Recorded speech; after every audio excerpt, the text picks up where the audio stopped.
Hello, everybody, and welcome to today's safety brief. Today, we're going to be going over EHS RFP creation best practices.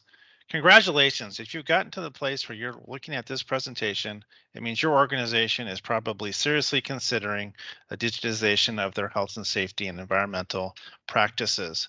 Today, we'll go through some of the best practices that we've learned over the years here at ComplianceQuest on putting together an RFP and the key things that you want to include in there in order to be able to select the best vendor. So with that, let's go ahead and go forward with the presentation.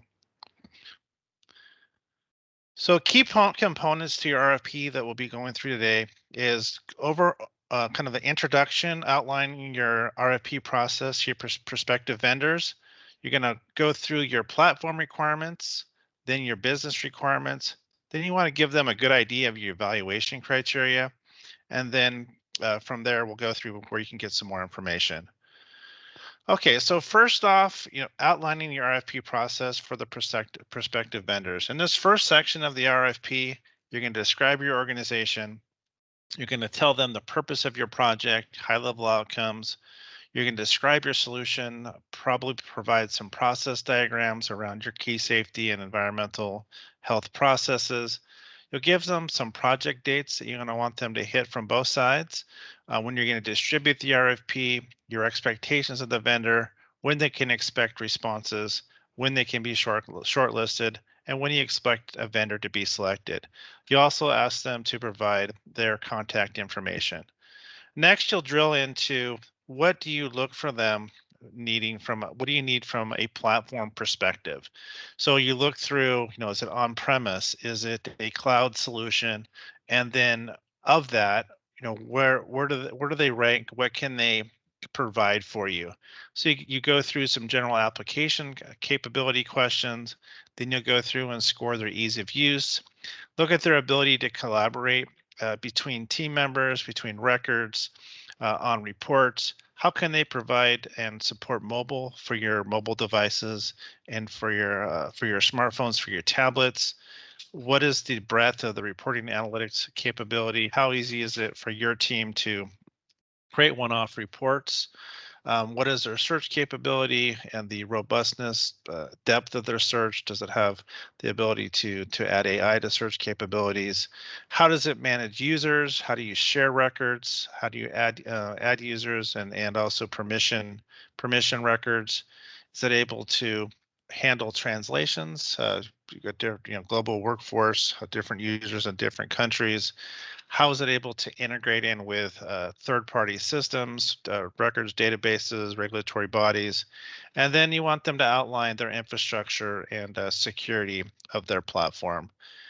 And then after you go through the platform, then you'll want to go through, the standard sections that you're going to want to understand from a business perspective. One of the things here you want to be careful not to overboil the ocean. Sometimes you see such a large, long list of business requirements that aren't really apropos to your project. So as part as you're putting these together, think about those high-level buckets that you need for your business, but don't create it so overcomplicated that nobody could ever actually meet all the requirements. So think about your high-level buckets that you need a solution to be able to solve.